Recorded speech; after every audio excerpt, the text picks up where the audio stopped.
We acknowledge the traditional owners of country throughout Australia and recognise their continuing connection to land, waters and culture. We pay our respects to their elders past, present and emerging. Welcome to This Song Is Yours, the podcast where we explore the art of songwriting, celebrate incredible artists and dive deep into the stories behind the music. I'm your host, Simon Fink, and as always, thank you for joining us.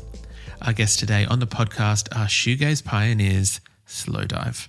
Formed in Reading, England in 1989, the revered five-piece helped define the genre with their iconic 1993 record, Souvlaki. After reforming in 2014, they have continued to tour and release music, including their lush, critically acclaimed 2023 album, Everything Is Alive. Following a successful Australian tour that same year, they are returning to our shores later this month. In today's episode, we're speaking with Slowdive bassist Nick Chaplin about the band's upcoming return to Australia and some of their favourite memories from previous visits. We talk about the creative process behind Everything Is Alive and how it's been received by fans and critics alike. And we also explore the growing resurgence of shoegaze and how Slowdive are now connecting with a wonderfully age-diverse audience across the globe.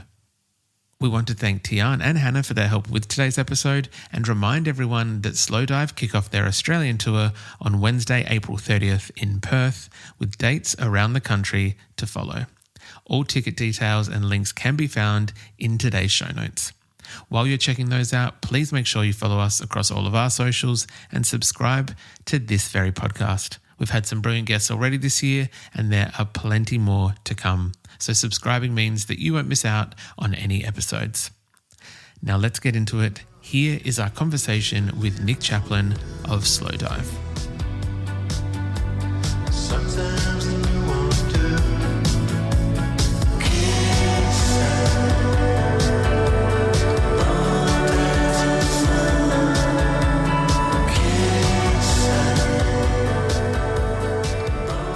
Please welcome to This Song Is Yours from Slowdive, Nick Chaplin. Hello, Nick. How are we? Pretty good. Looking forward to coming to Australia in a couple of weeks. We're very, very excited to have you coming back to Australia. And then obviously other than I think it's a 22-hour flight, 23-hour flight, hoping that that's going to be very kind to you. But other than that, very excited to have you down in Australia. It's is there a bit of excitement from yourselves and the rest of the band in terms of returning to Aussie shores? Yeah, definitely. We love coming back to Australia, and we never came in the 90s. We never got the opportunity. I mean, some of our peers managed to get down, but we never did. And so when we got the chance a few years ago, we jumped at it, and that was when we were part of the Laneways Festival that time. That was, I can't remember the year, it was like maybe 2018, 2019 possibly.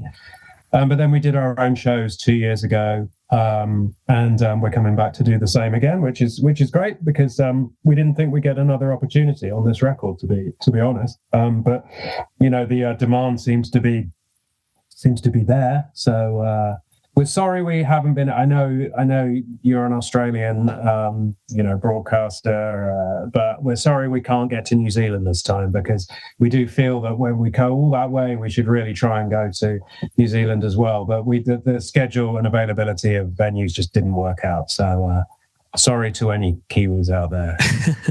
Look, I think they would very much appreciate the apologies. And I think that it is very fortunate. We do recognise that we are very blessed in the fact that it's the second tour in support of the record, Everything Is Alive. And not many bands, honestly, tour Australia twice for one record. So we're feeling very blessed in that regard. Hoping we might be able to discuss, I guess, as you mentioned, there was the Laneway tour, there was the tour in 2023. Are there many fond memories? Is there a key memory that kind of sticks out from those times that gave it such a positive kind of experience for yourself? Yeah, I mean, it's nothing to do with music, but I think most of us had not been to Australia before. I had many years ago as a tourist for a short period of time. I was in Sydney for New Year's Eve in 2001. So I had been to Sydney before, and I'd been to the harbour for the fireworks and all that kind of stuff. But most of the rest of the band hadn't been to Australia before, and we were very lucky on that first run to have 4 or 5 days off in Sydney.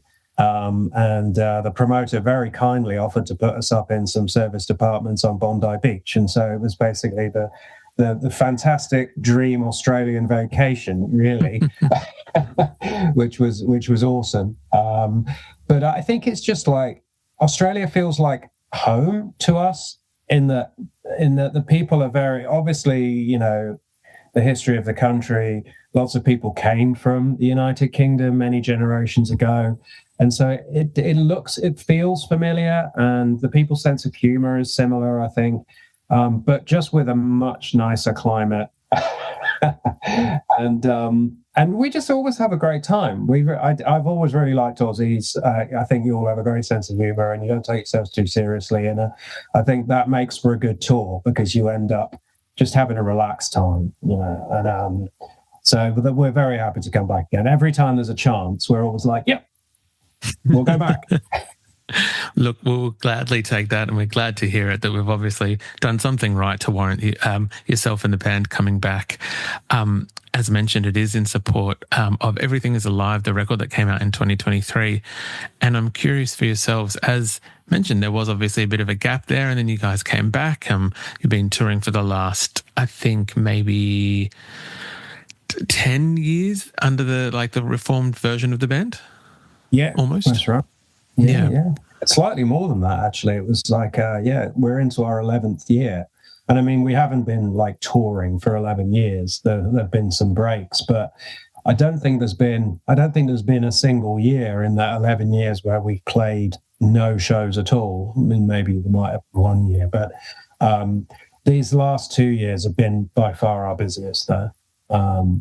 Which is, you know, it's very gratifying. You know, we're very lucky to be in a position where we can actually afford to do it. I mean, a lot of bands that you think would be able to afford to tour just can't. You know, the economies, global economies are not in a great shape. They haven't been for a few years, and obviously right now it's, you know, pretty horrendous for a lot of people. And so yeah, we're very lucky to be able to still be doing it.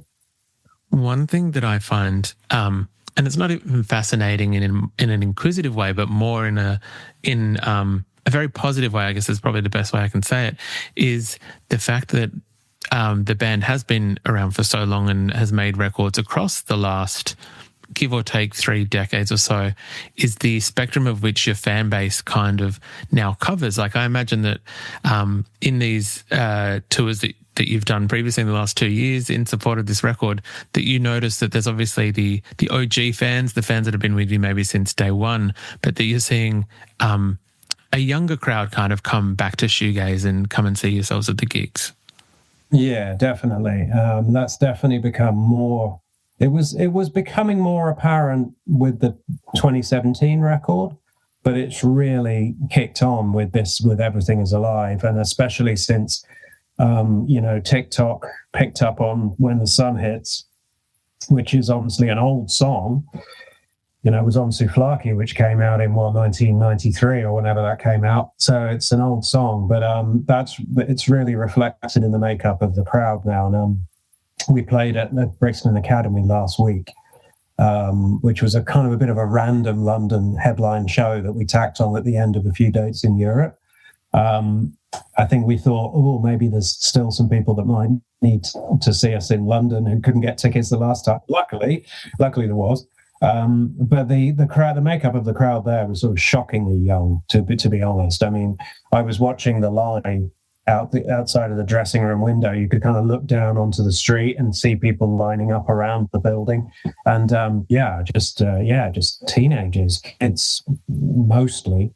But I guess they're the ones that turn up early. So, you know, I guess I was looking at the queue early on. But no, it was notable. I had friends in the crowd who were like, who remarked to me afterwards, it's like, where did all the kids come from? And the answer's TikTok, I guess. Is there any, not necessarily surprise, because obviously the music of yourself and the band have resonated with fans for many years now. Is it almost just kind of odd when something like that happens, when the culture, let's say, picks up on a track from many years ago and then brings it back to the forefront, that then brings all these different people in?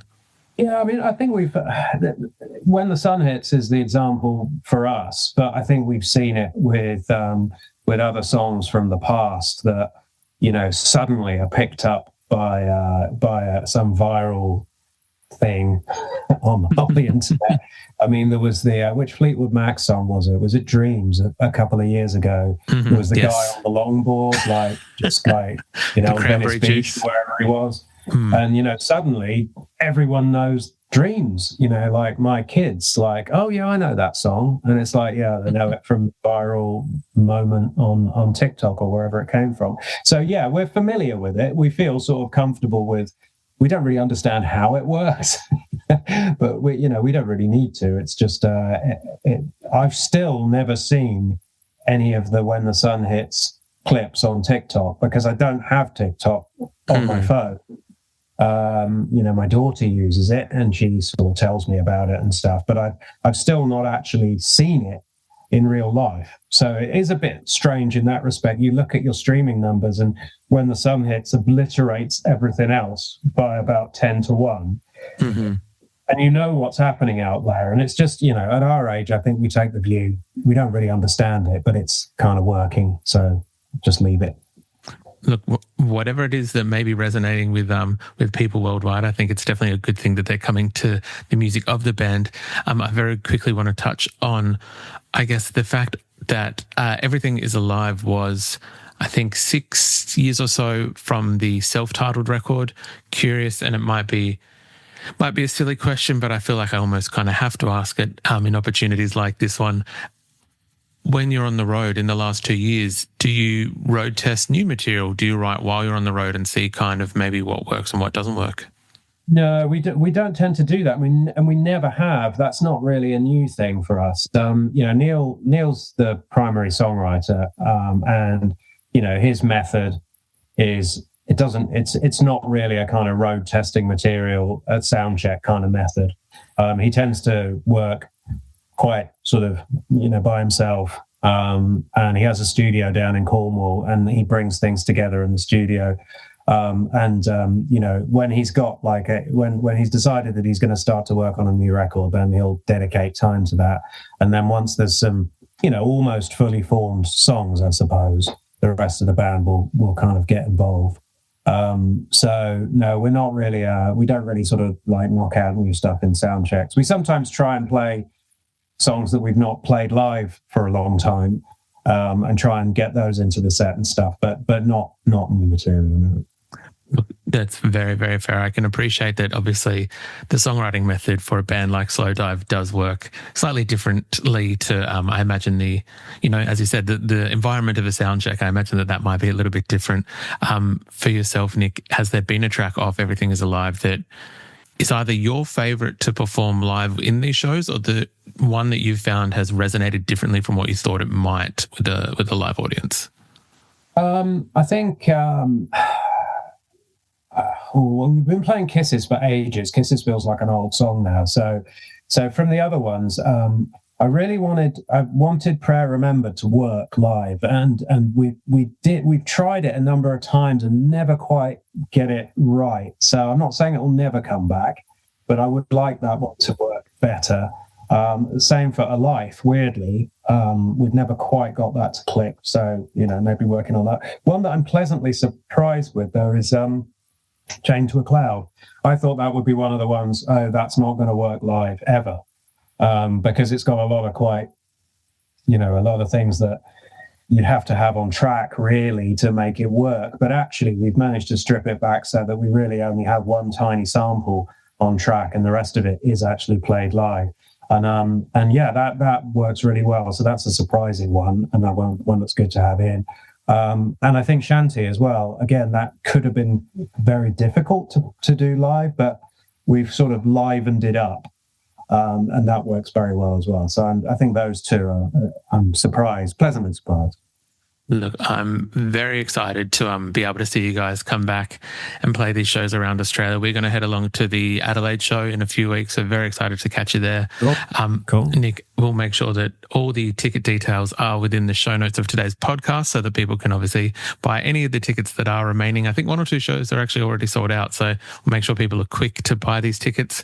I think Adelaide's the one where we need some help. So anything you can do for Adelaide.